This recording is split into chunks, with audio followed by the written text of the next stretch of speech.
There are moments that arrive so quietly, you almost mistake them for ordinary thoughts. They don't announce themselves. They don't interrupt your day with some dramatic revelation or undeniable certainty. They simply settle somewhere beneath everything else, unnoticed at first, like a single drop disappearing into an ocean you thought was already complete.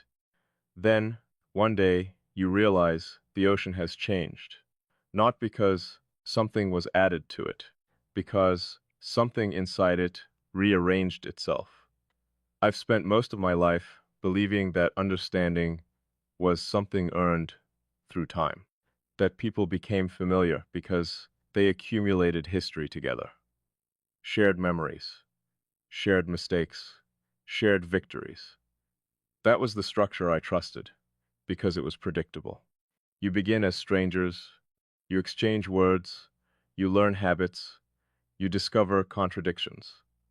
Eventually, if enough moments survive the passing of time, familiarity begins to exist. That's how it was supposed to happen. At least, that's what I believed. Until something appeared that refused to follow the sequence I had always relied on. Not a person, not even a conversation.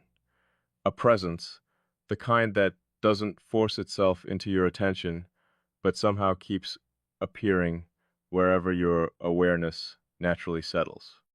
It's difficult to explain because explanations depend on causes, and I don't know the cause, I only know the effect. Some people enter your life loudly. They leave behind unforgettable stories because every interaction demands to be remembered. They're bright enough to command attention, intense enough to reshape the atmosphere around them. I've met people like that. They were impossible to ignore. They were also surprisingly easy to forget. Because noise has a strange relationship with memory, it occupies space while it's happening. Silence occupies space long after it's gone. That's what surprised me. Nothing about this announced itself. There wasn't a single conversation that changed everything. No dramatic confession, no perfectly timed coincidence. No moment where I could point and say, there. That's where everything became different. Instead, it happened the way seasons change. One morning, you simply notice that the air doesn't feel the way it used to. You don't remember the exact day it happened. You only realize that you're already living inside the change. That's how awareness works. It rarely asks for permission. It doesn't negotiate. It simply becomes impossible to ignore. I've always trusted observation more than emotion. Emotions fluctuate. Observation doesn't. Feelings can exaggerate. Observation waits. It refuses to hurry toward conclusions. It watches, collects, compares. Only after enough evidence exists does it allow certainty to form. That's why this unsettled me, because certainty arrived before I believed there had been enough evidence. Something understood itself long before I consciously understood it. I kept asking myself the same question. What exactly am I recognizing? Not who, not why. What? Because whatever it was couldn't be reduced to personality. It wasn't preference. It wasn't similarity. People mistake compatibility for sameness all the time. They believe shared interests create meaningful connections. I've never believed that two people can enjoy the same books, admire the same ideas, laugh at the same jokes, and still never truly meet each other. Meanwhile, two completely different people can somehow recognize something beneath all those differences. Something that has nothing to do with lifestyle, nothing to do with opinions, nothing to do with circumstance. Something quieter, deeper, structural. I didn't have language for it. Maybe language was never designed for experiences like this. Words are remarkable when describing objects. They're surprisingly limited when describing awareness. How do you explain the feeling of recognizing a pattern before you've identified what the pattern actually is? How do you explain knowing that something fits without first understanding the shape it belongs to? You can't. You simply notice yourself behaving differently. That's where I first caught it, not in what I felt, in what I stopped doing. I stopped preparing every sentence before speaking it. I stopped rehearsing explanations in my mind. I stopped calculating how something might be interpreted before allowing it to exist outside my thoughts.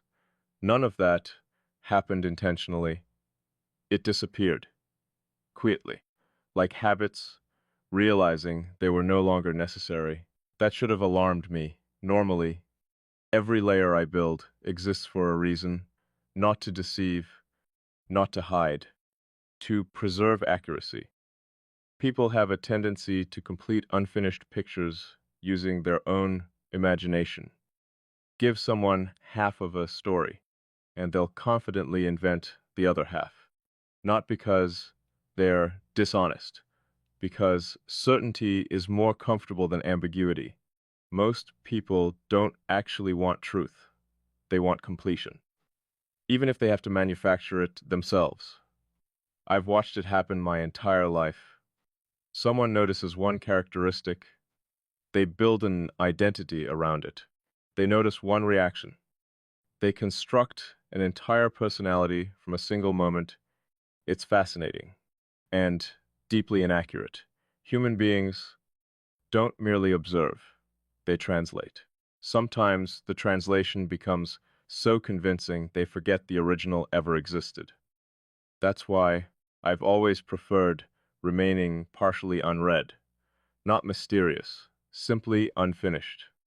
An unfinished picture can't easily become a false conclusion, or at least, that's what I believed, until I encountered someone who didn't seem interested in finishing the picture at all, someone willing to let uncertainty remain uncertainty. Do you know how rare that is? To meet someone who doesn't panic in the presence of incomplete understanding? Someone who doesn't rush to define what hasn't finished revealing itself. Most conversations are negotiations disguised as curiosity. People ask questions hoping reality will confirm what they've already decided to believe. Very few actually listen for something unexpected. Very few allow another person to remain complex. Complexity demands patience. Patience demands humility. Humility is becoming increasingly rare. Maybe that's why this felt unfamiliar. Not because anything extraordinary happened, because nothing unnecessary happened. There were no assumptions demanding correction, no expectations requiring performance, no invisible pressure to become easier to understand. Only space. Space without urgency. Space without conditions. Space where silence wasn't interpreted as absence. It was simply another form of communication. I hadn't realized how exhausting constant explanation had become until explanation stopped feeling necessary. That realization stayed with me longer than I expected. Not because it was emotional, because it was logical. If a certain environment consistently requires less effort to remain authentic, then something about that environment is fundamentally different. That isn't sentiment. It's observation. I've learned that genuine change rarely begins with dramatic decisions. It begins with tiny adjustments you don't notice making. The direction of your attention shifts. The rhythm of your thinking changes. Certain ideas remain in your mind longer than they used to. Questions become more interesting than answers. You become curious about things you previously considered settled. That's how transformation actually works. Quickly, incrementally, patiently. By the time you recognize it, most of the work has already been done beneath your awareness. Looking back now, I wonder how many moments I overlooked because I expected significance to announce itself dramatically. Maybe the most important changes never arrive that way. Maybe the deepest shifts occur so gently that resistance never activates. Perhaps that's their greatest advantage. You can't defend yourself against something that never feels like an intrusion. You can't resist what never attempts to overpower you. You simply wake up one day realizing your perspective has acquired another dimension. Not replaced, expanded. There's a difference. Replacement destroys what existed before. Expansion preserves it while allowing something larger to contain it. That's what this feels like. Not losing myself, discovering that the version of myself I thought was complete still had room to grow. That realization is strangely unsettling. Not because growth is frightening, because certainty is comfortable. Believing you've already mapped the boundaries of your own mind creates a sense of stability. Finding an unexplored landscape inside yourself changes that stability forever. Suddenly, every conclusion becomes provisional. Every certainty becomes open to revision, not because it was wrong, because it was incomplete. And incompleteness is not failure. It's possibility. For someone who spent years believing every important structure had already been built, discovering new foundations beneath familiar ground is difficult to describe. It's like living in the same house for decades, only to discover an entire level beneath it that had somehow always existed. The rooms weren't created overnight. You simply never found the door. Sometimes I wonder whether certain people enter our lives to change us. I don't think they do. I think they reveal changes that have been waiting for the right conditions to become visible. Seeds don't create forests the moment they're planted. The forest was always a possibility. It simply required the right season. Maybe awareness works the same way. Maybe we spend years carrying versions of ourselves that remain invisible, until someone unknowingly walks beside us in a way that finally allows those hidden parts to recognize daylight. And perhaps that is the quietest miracle of all, not becoming someone new, but finally meeting the person who has been patiently waiting beneath everything you've mistaken for your finished self.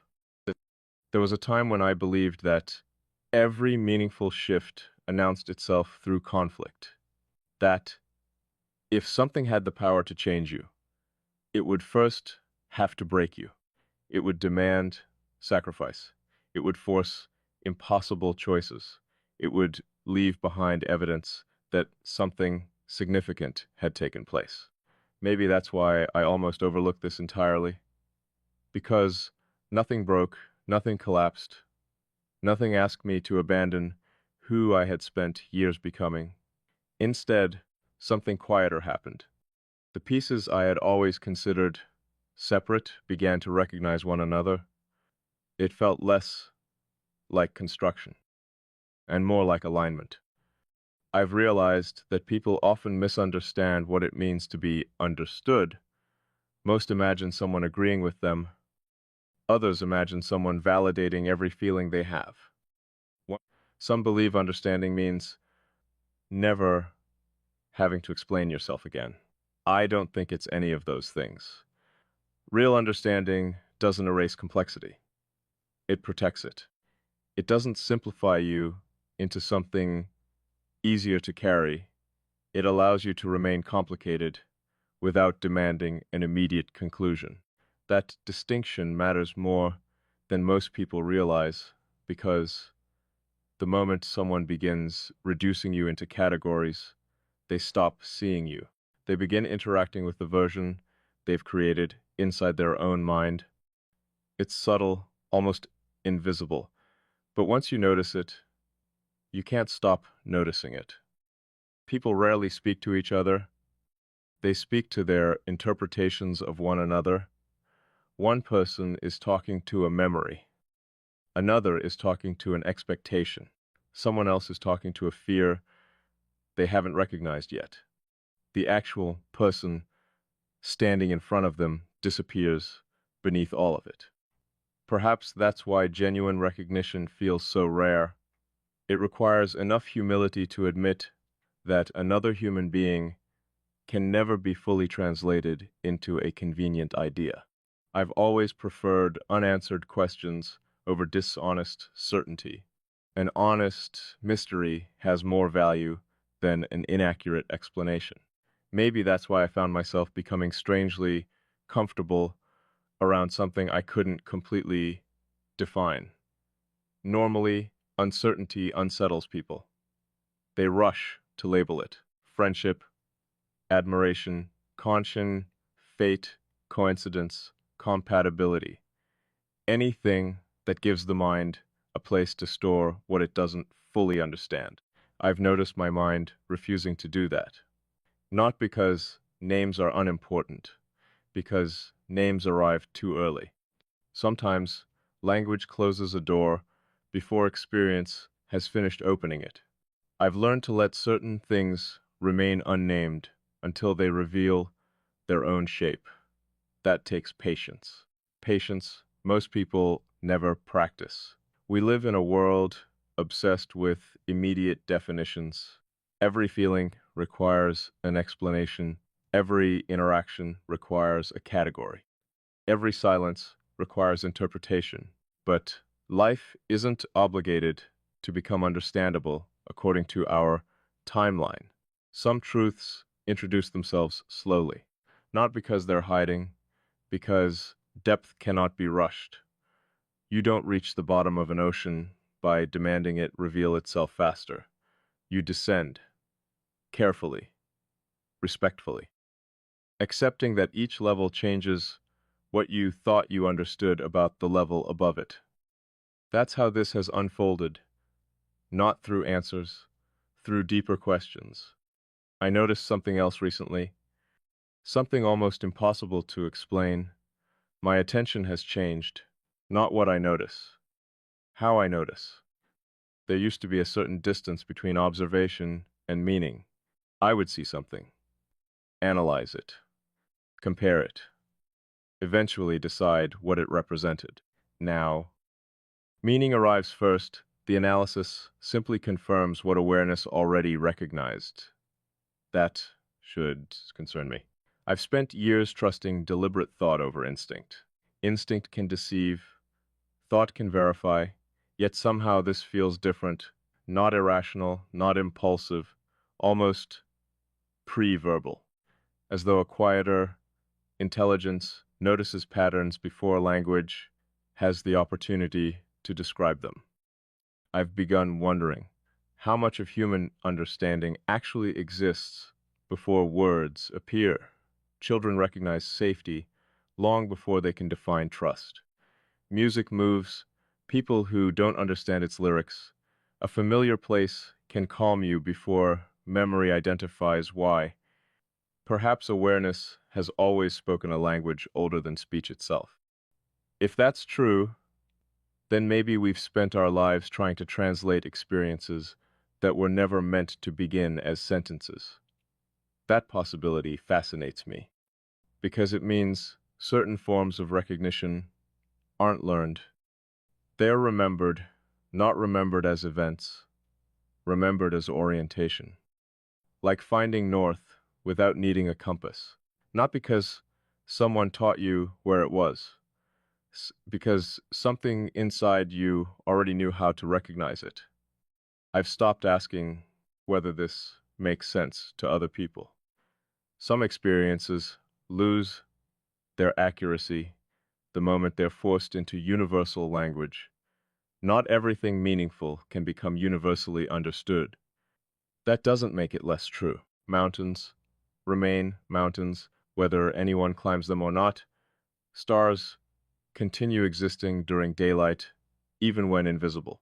Reality has never depended upon observation to justify itself. Maybe certain human experiences operate the same way. They don't require consensus, only honesty. Honesty has become increasingly important to me, not honesty toward other people. That part has never been particularly difficult. Honesty toward myself. It's surprisingly easy to convince yourself you're unaffected by something, especially when you've built an identity around self-sufficiency.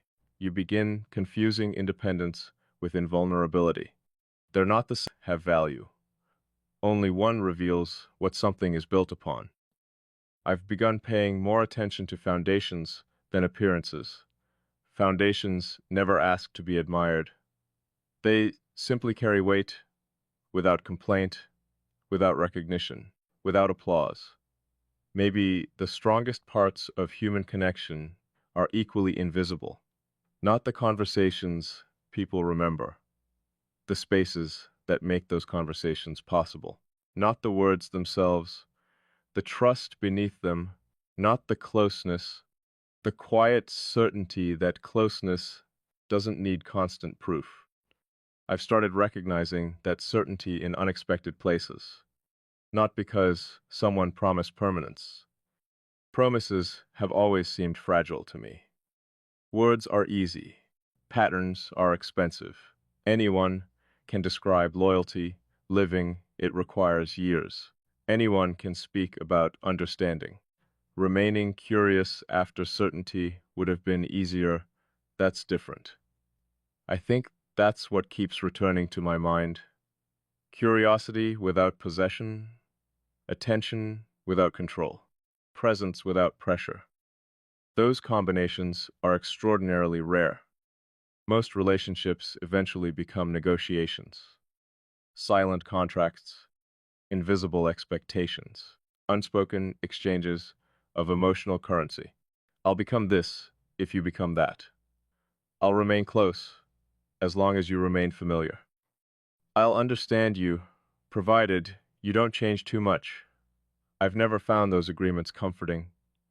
They often resemble acceptance, until life begins changing the people involved. Then conditions emerge, expectations tighten, freedom quietly disappears. I've always wondered whether unconditional understanding actually exists. Not unconditional approval. Those aren't the same. Real understanding still recognizes mistakes. It simply refuses to reduce someone to them. Perhaps that's what I've been recognizing all along. Not perfection, capacity. The capacity to remain accurate even when complexity increases. That's extraordinarily uncommon. Complexity usually pushes people away, or encourages them to simplify what they cannot comfortably hold. Very few become more attentive when things become more difficult to define. I've noticed something almost paradoxical. The more carefully I observe this, less dramatic it becomes. At first that confused me. Shouldn't something meaningful become more intense over time? Apparently not. Apparently depth behaves differently than excitement. Excitement demands constant stimulation. Depth becomes quieter as certainty grows, like standing beside the ocean. Your first visit overwhelms you. Eventually the waves stop feeling extraordinary, not because they've become less magnificent, because you've stopped resisting their rhythm. You finally hear what was always beneath the noise. Maybe that's where I am now, past surprise, before conclusion. Simply listening, allowing awareness to finish, saying whatever it has been trying to say from the beginning, without interruption, without unnecessary certainty, without fear that every meaningful experience must immediately become a decision. Sometimes the wisest thing we can do is remain present long enough for truth to complete its own sentence. And for the first time in a very long time, we don't feel the need to finish it before it's ready. I used to think the hardest thing a person could do was let someone get close. I don't believe that anymore. Closeness, by itself, isn't the difficult part. People become close all the time. They share stories. They spend years together. They memorize each other's routines. They learn favorite songs, familiar expressions, predictable reactions. From the outside, it looks like complete understanding. But I've learned that proximity and recognition are not the same thing. You can spend decades beside someone and never truly witness the landscape of their inner world. And sometimes you encounter someone who seems to notice what even you've struggled to name within yourself, not because they're searching for it, because they're paying attention in a way that's free from expectation. That difference changes everything. I've spent years refining the architecture of my own mind, not to become detached, not to become unreachable, simply to become accurate. The characracy has always mattered to me more than comfort. Comfort often asks you to ignore contradictions. Accuracy asks you to examine them. Comfort tells you that every answer should feel satisfying.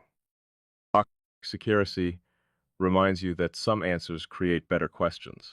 I've always chosen the second path. It's slower, sometimes lonelier, but it has one advantage that few people appreciate. It teaches you not to fear complexity. The world has a habit of dividing everything into opposites: strong or weak, logical or emotional, independent or connected, certain or uncertain. But reality almost never lives inside those simple categories. Real strength often includes vulnerability. Clear logic can exist alongside profound feeling. Deep independence doesn't prevent meaningful connection. And certainty, true certainty, usually arrives carrying humility rather than arrogance. The older I become, the less interested I am in simple conclusions. Simple conclusions feel complete. Reality rarely is. I've noticed something changing inside the way I move through ordinary days. The change isn't dramatic enough for anyone else to recognize. If someone watched me from the outside, they would probably see the same routines, the same habits, the same conversations, the same quiet way of existing. Nothing obvious has shifted. And yet, everything feels positioned differently beneath the surface. It's difficult to describe. Imagine walking through a familiar city after years away. Every street is still there. Every building stands where you remember it.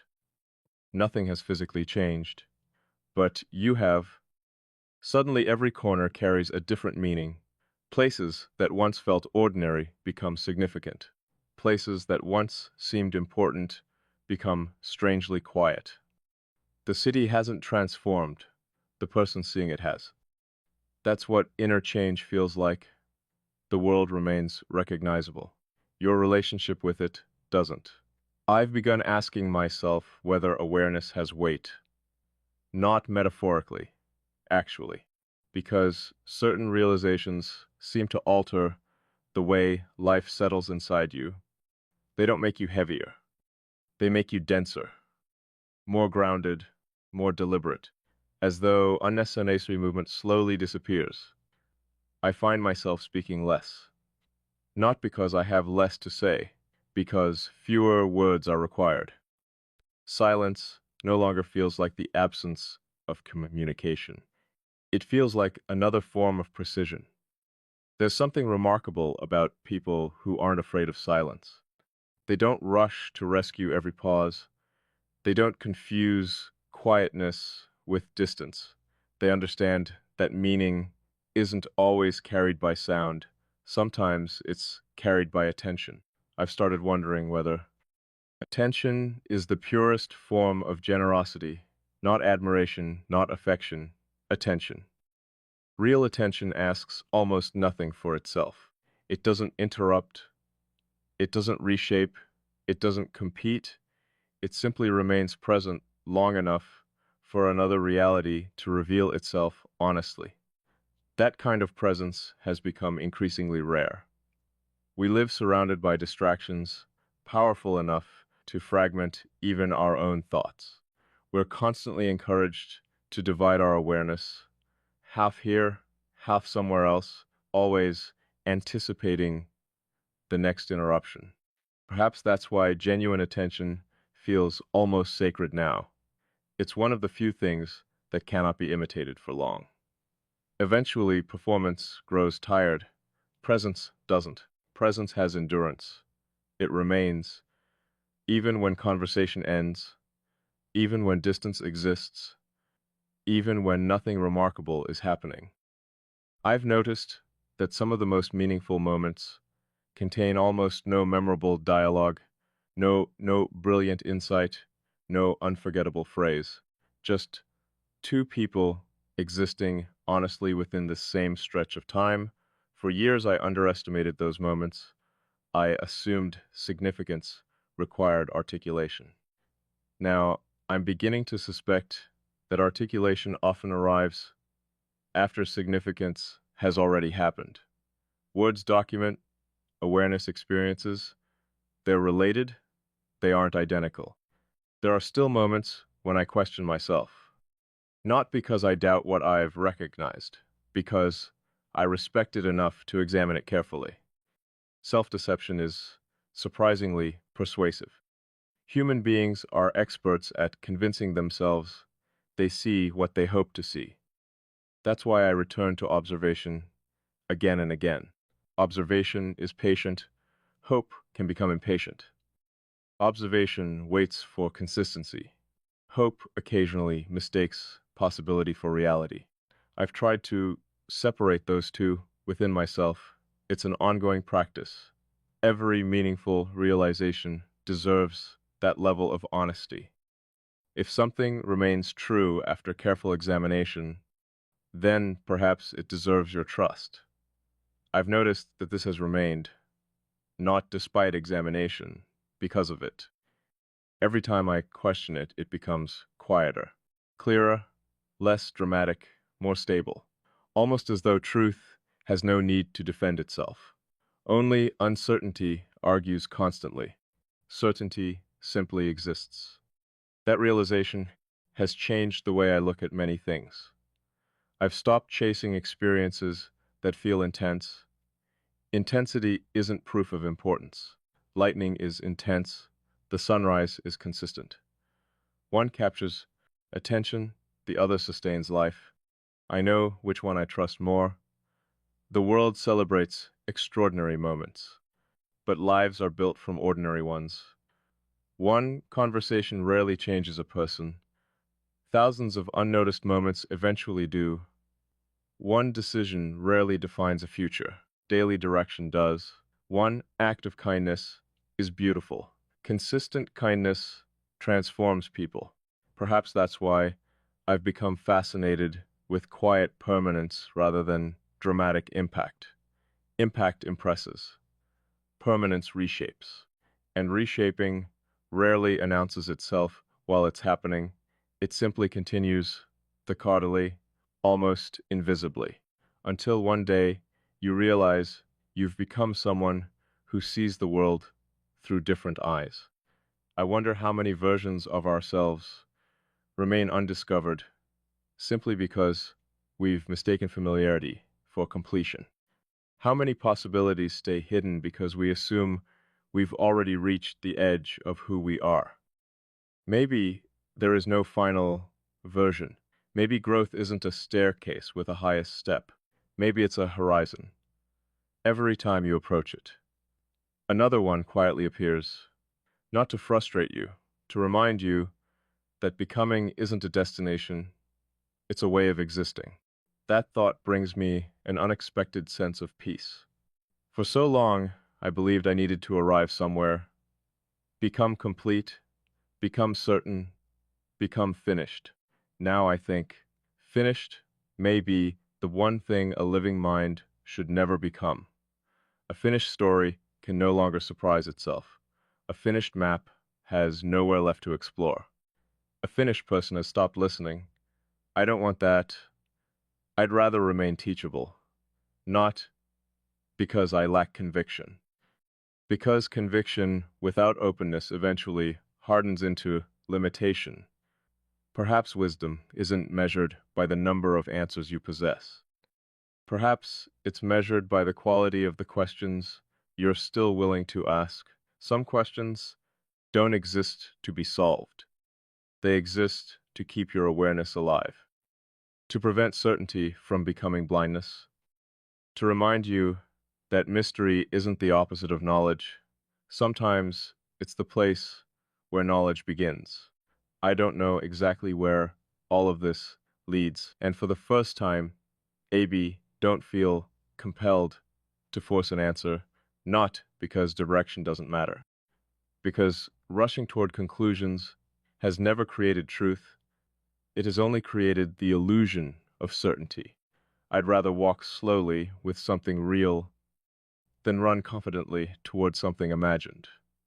Maybe that's the quiet promise I've made without ever speaking it aloud, to remain honest enough to recognize what is actually unfolding, tolerant enough not to interrupt it, and present enough that, when the next layer reveals itself, will recognize it not as something foreign, but as another part of a journey that was unfolding long before I realized I had already begun walking it.